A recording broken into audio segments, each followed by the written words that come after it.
Let's go. Welcome into another edition of Box Office Quarterbacks, Spooky Season Edition. Look what I got from McDonald's, like the person in the 30s that I am. We Oh are God. today, Gerald. Yeah, don't be jealous, Gerald. I Um, searched far and wide for just that. just just get through the fucking intro. Let's get through it. We are reviewing Like Mike. I mean, Halloween Ends is what we're reviewing today, Gerald. I thought we were reviewing Corey in the House. Oh my God. I get so I watched the confused. wrong show. Actually, I don't know, man. This Corey in the House season was very gruesome. It was very gruesome. Disney Channel really kicked it up a notch. They but no, but in all seriousness, we are talking about Halloween ends. I think I kills Halloween's. Who the fuck knows what they're calling it nowadays? It's Halloween ends this time around. Released on Peacock of all streaming services. The one nobody has.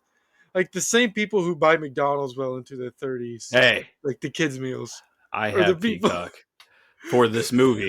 I have Peacock for this movie. So you Oh be no. quiet, Gerald. Oh, but it was just a. Before we get into killing it, Jeff, and before we jump into all the spoilers, I think we owe it to our audience to at least tell them what we like about this movie. The cinematography in this movie is great. It is the most beautiful Halloween movie you'll watch. It looks like they shot on film, and it looked like a horror movie maybe out of the 70s, and I really appreciated that. I also liked some of the kills in this movie. I thought they were very creative in some parts of them. So those are the two things that I liked. Um, for me, the kills, like you said, very creative. They were fun, crazy, kind of like oh shit. There was one particular kill that like I was like oh damn, like the weapon he used was just I don't has he ever used one of those before?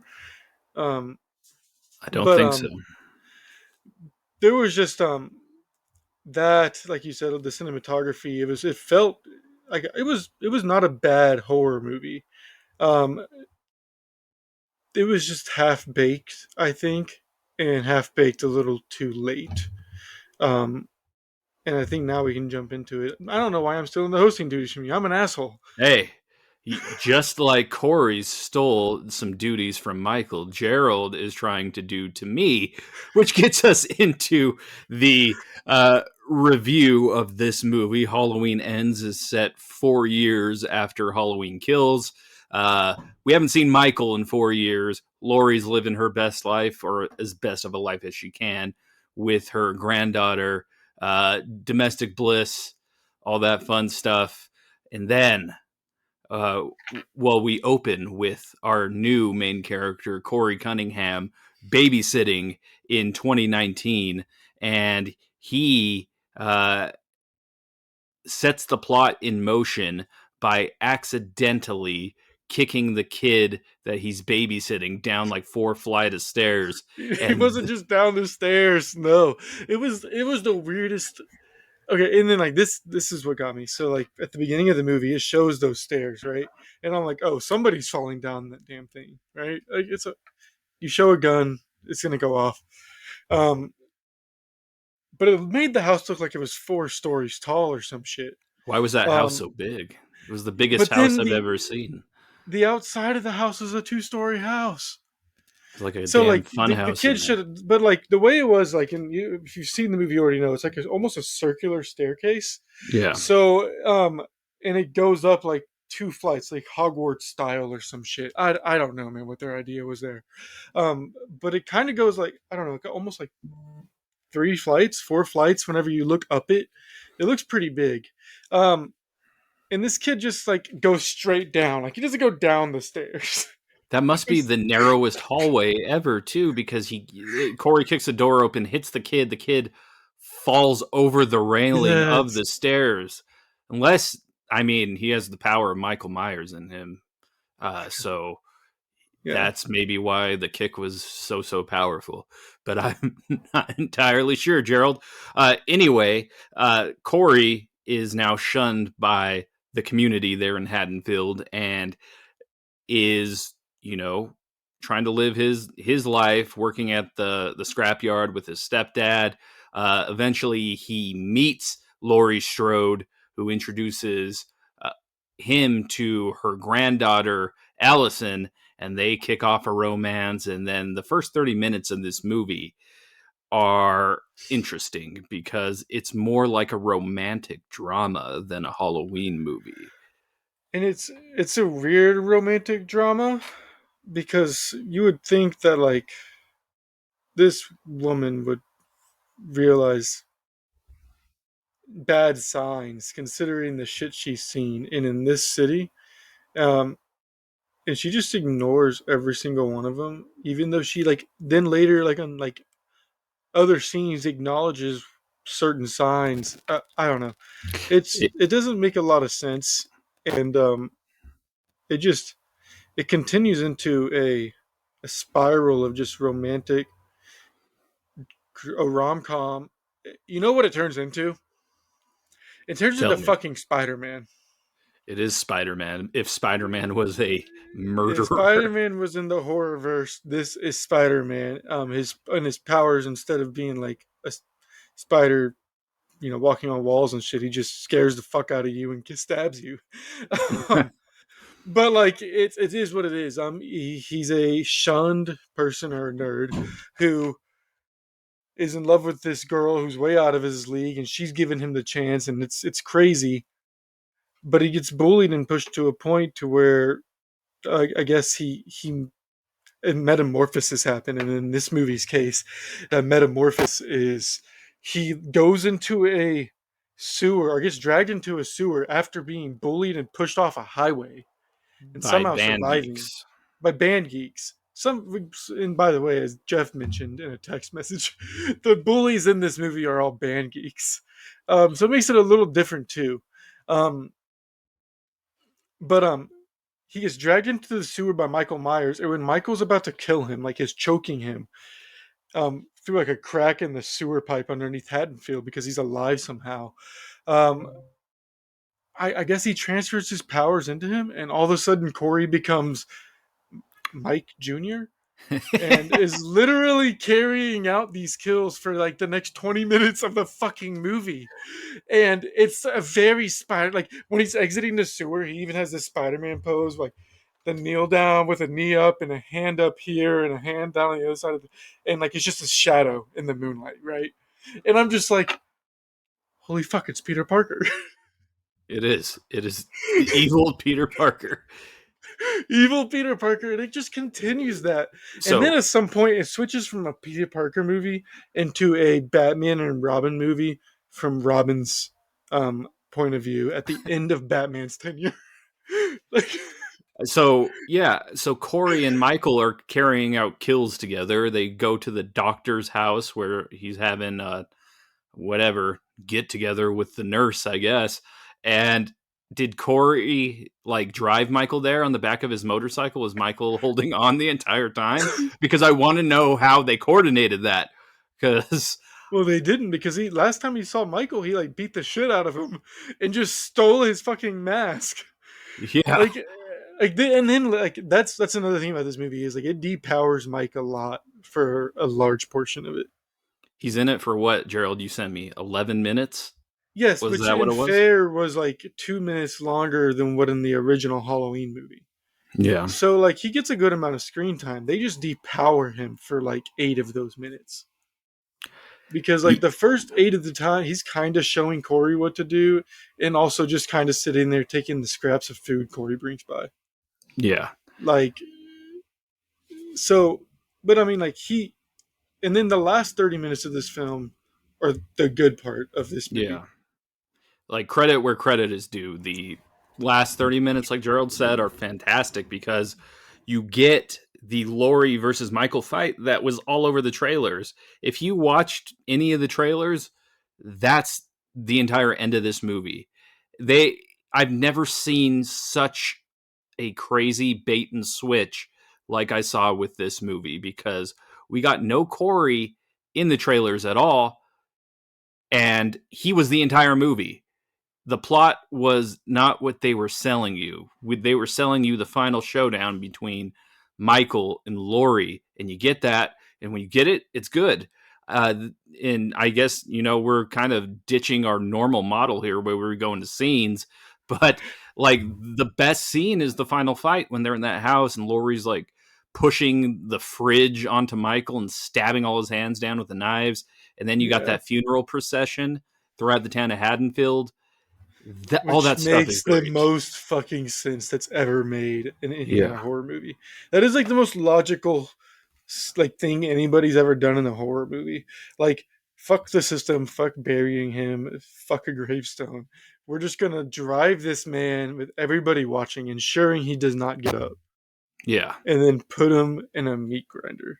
That was Not the even a best meat part. grinder, but yeah, Yeah, that was the best part of the movie. Like that was crazy. I I loved when the sheriff was like, or one of the deputies was like, "This isn't how we do things." He's like, "It is Yeah, tonight." I was like, "Okay." That's what I yeah. wanted to see. That's what I wanted Now, to see from this movie. and you know what? For what I don't know what they were trying. I know what they were trying to do, I think, but like I don't know for real. I wasn't in the room. But to me, like this movie makes a lot more sense if it's spread out within the two. So the first two movies didn't need to happen this way. Well, the first movie was fine. The last one was the one that needs to be changed, right? So the last one you really could have just had like Mike back trying doing his shit. Um, but also had a subplot with the kid because they mention in this movie like there's a few hints, and I think that if you think about it or you're really paying attention, you'll catch on. But if not, it's like an easy to miss thing. They mention the kid wetting the bed, talking in his sleep, having like just these weird things. Kind of hint, and then like the kid steals a knife and he's disappeared, and he's so they're kind of hinting at him having like the power of Michael, like the evil has gotten into him. That and they're diving into that whole theory that like that you have to let evil in or you don't have to, and that could have been a whole subplot, right? And then ending with the kid dying, and Corey comes back in this one, and we have a more fleshed out Corey story. They don't need the romantic part of it. You can still have a fleshed out Corey story build into how he let the evil in because the town turned on him instead of trying to like help him because it was an accident what happened. Yeah. And maybe he becomes inspired by Mike. Doesn't have to have any kind of transfer of powers, just doing the same kind of shit, man. Just you don't have to be exact because there's no reason for Michael to be connected. We don't need any reason. Michael being just that scary, terrorizing figure, just pure evil that this world let in is scary enough. You don't need him to have a Robin, Yeah. right? There was a way to do it. And the thing that frustrates me about Corey, and I would be fine with it, like Gerald said, if they introduced him in an earlier movie, is they set him up to be this big, huge part of this movie. And like you think it's going to be a spin off or something. And then they kill him at the end. Right. So it was a Um, waste. It was like a waste of an hour and a half. yeah, because they tried to speed character development. Like most of the characters in this movie are half baked. Um, they just weren't finished off because instead of having two movies to mess with, they had one, and they literally killed the main character off. And now Lori is able to go have a happy life for what the last 15 years because she's like 75 at this point. Yeah. Um, so like, and then you kill off the character that you tried to give a spin off for half a movie. Yeah. So It makes no sense. It feels like it's two different movies uh, packed into one. We've blasted it. There are some good things. The kill in, or all the kills, I would say, in the scrapyard, I thought were pretty crazy. The blowtorch to that kid's mouth, I thought was pretty insane. And then the DJ kill is like the one. ooh, the DJ kill. That's my favorite kill. Yeah. Yeah, And and my bad. To be fair, I am blanking on his name now. The actor who does play Corey. Um, why am I Michael blanking on it? Myers Jr. is his Uh, name. Michael, Rohan Campbell. I've thoroughly enjoyed his performance for what he was given. Yeah. Some of it definitely felt rushed. You know, one minute he's a happy kid, um, and then like it just flash forwards 4 years, and there's no character development, and you're just expected to pick up things through implications and inferring, and just kind of hints in the main city until they straight up tell you after like. But it takes a while to tell you, right? Like you just have to infer and guess for the first like 45 minutes what happened. Yeah. Just, Um, I mean, this whole thing would be solved, I feel, if all these characters would have just moved away. yeah, Like, Allison moves away at the end of this movie. which is funny because that's what Corey tries to do for the entire movie. Yeah. Just move. It's fine. No one Yeah, will know you in a town that's not Haddonfield. And if it, like Lori, I don't think Michael knows how to hop on a plane. Why don't you move to like California or something? yeah, like It's, why stay there? yeah, Um, but it is what it is. It's a horror movie. It's not supposed to make sense all the time. Um, I mean, it's the reason we forgive these. We forgive Christmas movies for being cheesy as hell. I mean, we do these things. It's still, I think it's still worth a watch. It's better than Halloween. What was it? kills. Ends? Kills. Kills. It was way better than Halloween Kills. Um, I say it's probably on par with the Halloween reboot from 20. What is it? 18. Mm. Um, I say it's about with the kills and everything. I can look past it. It's just it's half baked. I wish there was more, and it's not a good thing that this movie's making me wish for more. What But if would I you, had to rewatch it, I would rewatch it. so what's your ranking on our scale for this movie? See, I don't think it's a starter, but I also don't want to say it's a bench player. I'd almost be like it's a six man if we had that position, like 2.5 stars. Yeah. Um, it's it's not the worst one you could watch. It's definitely by far not the worst Halloween movie you could ever watch. It is, it's a bench for me, but it's not, like you said, it's not the worst Halloween movie we've ever gotten, which I think, like, Halloween Kills is pretty close. The one where Busta Rhymes is like beating up Michael Myers, I think, is the worst. But uh, I mean, watch it. It's on Peacock. You don't have to pay to go see it. So yeah, that's what I got to say about it. A lot of things I didn't like.